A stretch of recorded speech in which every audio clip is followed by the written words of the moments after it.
నమస్తే రమగారు. నమస్తే జయ. రమగారు, ఏదన్నా ఒక చిన్న సిరీస్ చెప్పుకుందామండి. చెప్తాం. పూర్వమట దక్షిణ దేశంలో సామంతకుడని ఒక బ్రాహ్మణ ఆయన ఉండేవాడు. ఆయనకి సంతానం లేదు. యాయవార బ్రాహ్మడు ఏదో చిన్న జీవితం గడిపేవాడు. భార్యను తీసుకుని రకరకాల క్షేత్రాలు తిరుగుతూ ఓ క్షేత్రం ప్రదేశం బాగుందని అక్కడ ఉండిపోయాడు. కుంతల దేశంలో ఉండిపోయాడు. ఉండిపోతే ఏం చేసేవాడు, ఆయన ఒక పెద్ద తీర్థం ఉంది ఆ ఊళ్ళో. ఈ భార్య ఎక్కడో ఇంట్లో ఉండేది. ఈయన రోజు పొద్దున్నే స్నానం చేసి సంధ్యావందనం చేసుకుని ఒక చిన్న వస్త్రం పరుచుకుని అక్కడ కూర్చొని జపం చేసుకుంటూ ఉండేవాడు. ఈ వచ్చిన వాళ్ళు, తీర్థాటానికి వచ్చిన వాళ్ళు, తీర్థంలో స్నానం చేయడానికి వచ్చిన వాళ్ళు 5 పావలా 10 పైసలు వేస్తే దాంతో ఆయన జీవితం గడిచేది. పేదవాడే. సాయంకాలం అయ్యేసరికల్లా ఏదో ధనం లభించేది. మధ్యాహ్నం భోజనం వేళకి ఆ వచ్చిన ధనంతో భార్యాభర్త జీవించేవాళ్ళు. అప్పట్లో బ్రాహ్మణుల్ని గౌరవించే కాలం కదా అది. అవును. అయితే కాలక్రమాన వీళ్ళు క్షేత్రంలో ఉండగానే వాళ్ళకి 3 కుమారులు కలిగారు. 3కి బ్రహ్మ విష్ణు మహేశ్వర్ల పేరుతోటి హరిహరుడు, బ్రహ్మ హరి హరుడు అని పేర్లు పెట్టారు. 3 త్రిమూర్తుల పేర్లు పెట్టుకున్నాడు.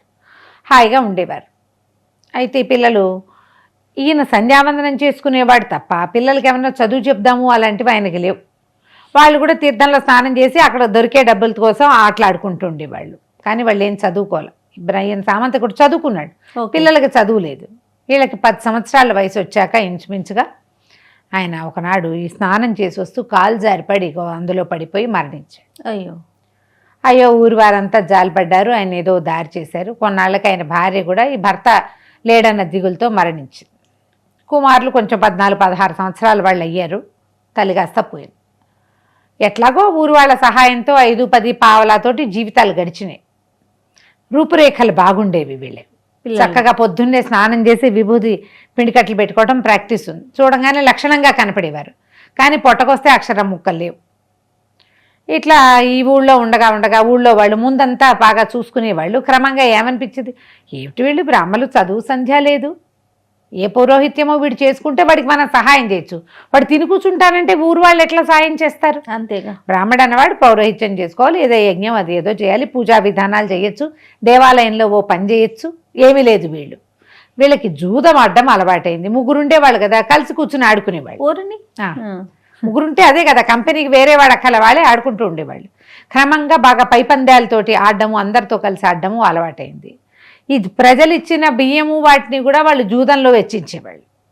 ఊరు వాళ్ళు అసలు పూర్తిగా చాలించుకున్నారు. ఇక వీళ్ళతోటి మన వల్ల కాదు అని చెప్పి చాలించుకునేసరికి వీళ్ళు ఇంక ఈ ఊర్లో ఉండకూడదు, ఏదైనా ఊరు వెళ్ళాలని ప్రయాణం అయ్యి బయలుదేరి వెళ్ళారు. ఆ ఊరు ఈ ఊరిని మధ్యలో ధర్మసత్రాలు ఉన్నాయి, బ్రాహ్మణ అగ్రహారాలు ఉన్నాయి. భోజనాలు చేస్తూ చించిణి అనే నగరానికి చేరారు. చించిణి నగరం దాని పేరు. ఆ చించిణిలో భోజకుడని ఒక ఆయన గురువు గారు ఉండేవారు. ఈ లక్షణంగా కనపడిన వీళ్ళని చూసేసరికల్లా ఆయనకి ముచ్చటేసింది. వీళ్ళు ఎట్లా ఉన్నా సరే పొద్దున్నే స్నానం చేయటం, చక్కగా విభూతి పెట్టుకోవటం, తర్వాత ఆడుకునే వాళ్ళు జూదం. పొద్దున మాత్రం అలా ఆ పనులు ఉండేవి. ఈయన దేవాలయం సన్నిధిలో వీళ్ళని చూసి చాలా సరదా పడి, ఎంతో బాగున్నారు నాయన, మా గురుకులంలో ఉండండి, ఏ ఊరు ఏమిటి కనుక్కొని మీ తండ్రి మాకు తెలుసు, ఎప్పుడో చిన్నప్పుడు అక్కడెక్కడో కాశీలోనో రామేశ్వరంలోనో కలిసాం, ఫలానా వాడు బుద్ధిమంతుడు, అప్పటికి పిల్లలు లేరు, అబ్బో మీరు కలిగారా, అదే ఇదని సంతోషించాడు. మెల్లిగా వాళ్ళ ఇంటికి రాకపోక సాగించారు. ఆయనకి 3 కూతుళ్ళు ఉన్నారు. ఆయన గోలేమిటి, లక్షణంగా ఉన్నారు మగపిల్లలు, శుభ్రంగా 3 అమ్మాయిలను ఇచ్చి 3 అన్నదమ్మలకి పెళ్లి చేసేస్తే ఒకే చోట పడి ఉంటారు. ఈ గురుకుల పాఠశాలని వాళ్లే హ్యాండిల్ చేస్తారని భావించాడు. కొద్ది రోజులు వీళ్ళు వచ్చి సంధ్యావందన మంత్రాలతో మేనేజ్ చేస్తారు. అదొకటే వాళ్ళకి వచ్చింది. వివాహం అయిపోయింది. వివాహాలు చేసేశారు. మరి పెళ్లి సంబంధం అనగానే పెళ్లిళ్ళు అయిపోయావు. అప్పట్లో అదేం పెద్ద కంగారా ఏమీ లేదు, నిమిషాలు పెళ్లి చేసేటమే. పెళ్ళి అయిపోయింది. ఈ పెళ్ళిళ్ళు అయిపోయాక ఆయనకి తెలిసింది మెల్లిగా వీళ్ళకి పొట్ట పొడిస్తే అక్షరం ముక్క లేదు. పైగా ఈ గురుకులంలో కుర్రాళ్ళు వాళ్ళు వీళ్ళు ఉండి చదువుకుంటుంటారు కదా, వాళ్ళలో ఎవరి దారా 4వ చేయి తక్కువైందని ఒకరిని కూర్చోబెట్టేవాళ్ళు. వాళ్ళకి ఆటలు నేర్పించే గోల తప్ప చదువు చెప్పే ప్రయత్నము చేయలా. దానివల్ల ఈ భోజకుడికి వచ్చే డబ్బు పోయింది. ఆయనకు అర్థమైపోయింది వీళ్ళ వల్ల ఏమీ అవ్వదు, ఇంతే. ఒకనాడు మెల్లిగా కొంతకాలం గడిచాక ఆయన కాస్త కాలం చేశాడు. కూతుళ్ళకి చెప్పాడు, అమ్మా ఈ భర్తలు వీళ్ళు ఆటకాయ వాళ్ళుగా ఉన్నారు, నేను సంపాదించి పెట్టిన పొలము పుట్ర అవగొట్టేస్తారు ఏమిటోనమ్మా, పోనీ సంపాదించకపోతే పోనీ, నేను సంపాదించి ఇంతకాలం దాచిపెట్టిందంతా బాగా ఉంచుకున్నా చాలు, భర్తల్ని కొద్దిగా కంట్రోల్లో పెట్టుకోండమ్మా అని చెప్పాడు. కానీ అలాంటిది ఏం జరగల. వాళ్ళు ముగ్గురు కూడా ఈ భర్తలకి లొంగిపోయి ఉండేవాళ్ళు. వీళ్ళు ఆయన కాడికి పొలాలు అమ్మేశారు, ఇల్లు అమ్మేశారు, తోటలు అమ్మేశారు, దొడ్లు అమ్మేశారు, బంగారాలు టింగారాలు ఇంట్లో ఉన్నవన్నీ సమస్తం. జూదానికి ఏముంది, ఇవాళ పోయిందనుకో రేపు వస్తుందని మళ్ళీ పెడతారు. అవును, రేపు వచ్చిందనుకో మళ్ళీ వస్తుందని మళ్ళీ పెడతారు. అవే కదా జూదం లక్షణమే. వచ్చినా పెడతారు, పోయినా పెడతారు. ఈ పెట్టుడు క్రమంలో మొత్తం అవగొట్టారు.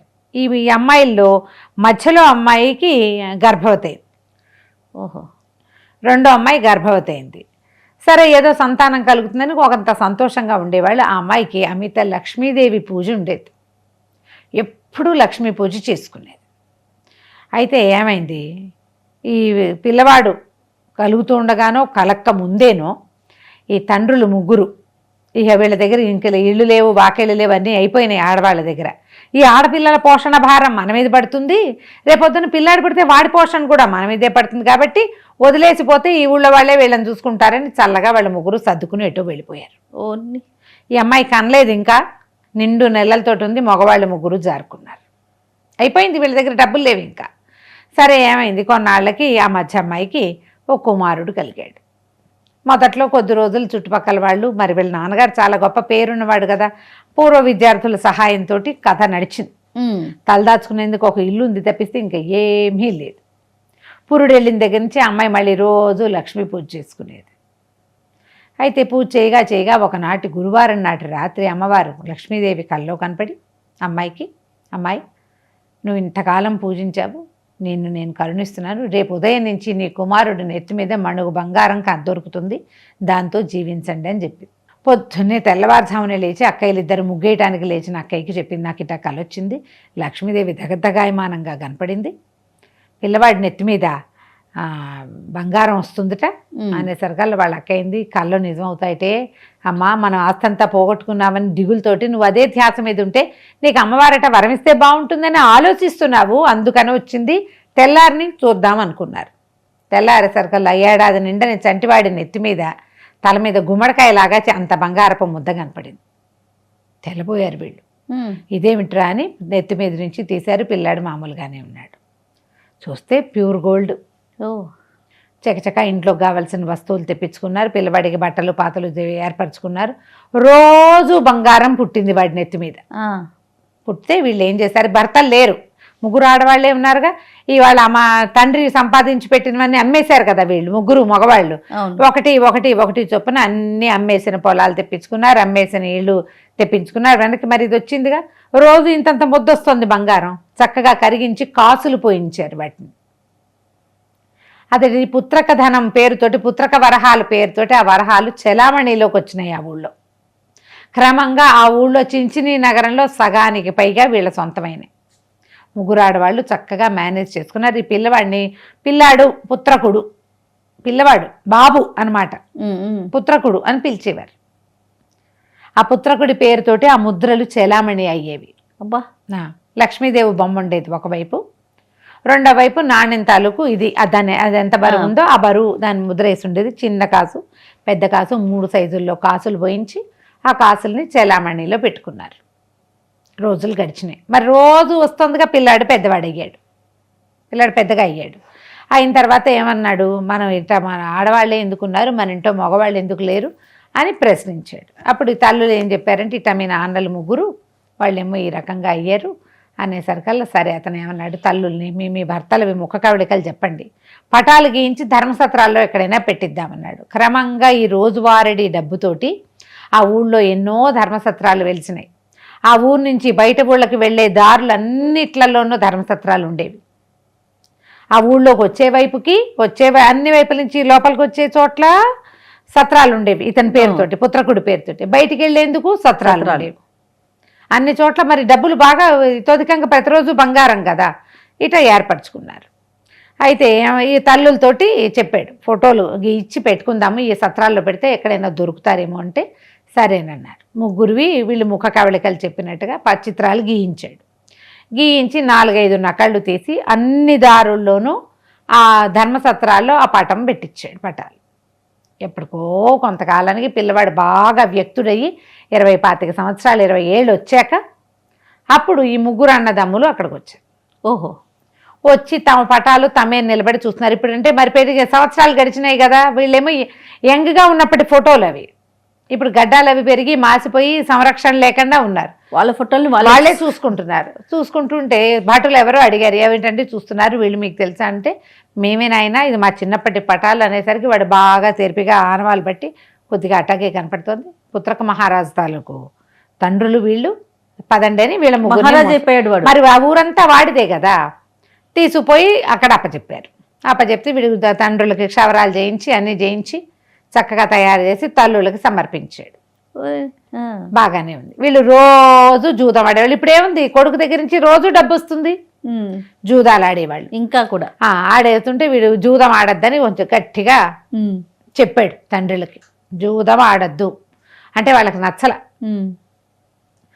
జూదశాలలు కూడా ఉన్నాయి ఆ ఊళ్ళో. వీళ్ళు పోయి అక్కడికి వెళ్ళి రోజు ఏదో ఒకటి కుదవబెట్టేవాళ్ళు. అక్కడ ఎంత డబ్బు ఇచ్చినా చాలేది కాదు. ధర్మసత్రాలు ఉంటే జూత్సాలాలు కూడా ఉంటాయి కదా, ఎప్పుడూ డబ్బులు పట్టుకుపోతూ ఉండటం. ఇతనికి తల్లులు ఒంటరిగా ఉన్నారు, వాళ్ళకి పురుష సౌఖ్యం, తండ్రి భర్త సౌఖ్యం కావాలనుకున్నాడు.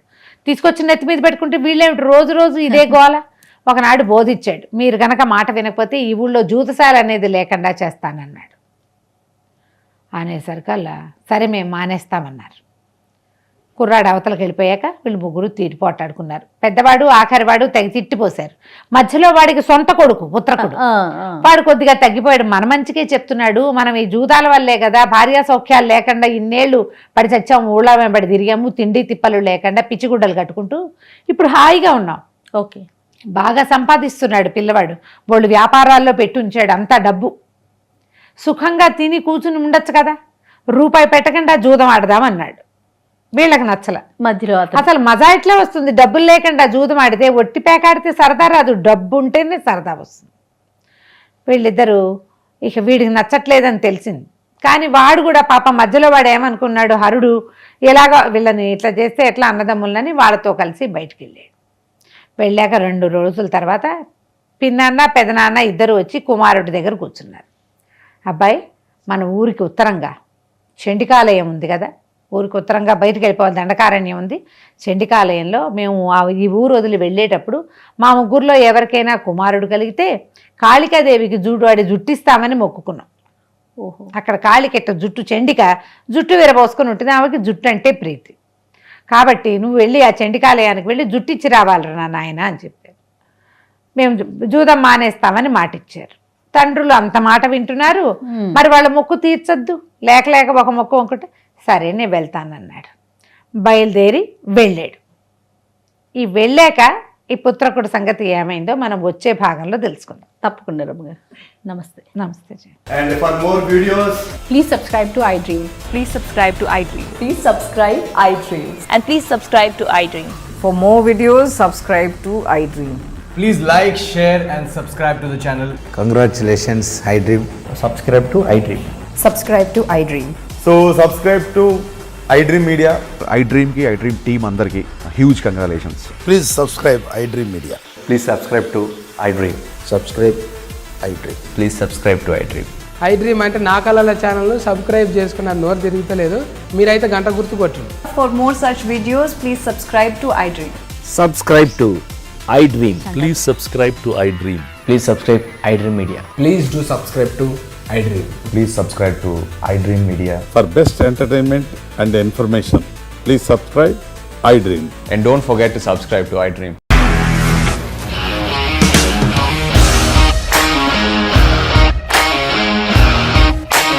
ఇండస్ట్రీలో కమిట్మెంట్ ఇష్యూస్ వస్తే నీకు కూడా వచ్చినట్టు. మార్నింగ్ తీసుకెళ్ళాలంటే కొట్టి పడేస్తాడు.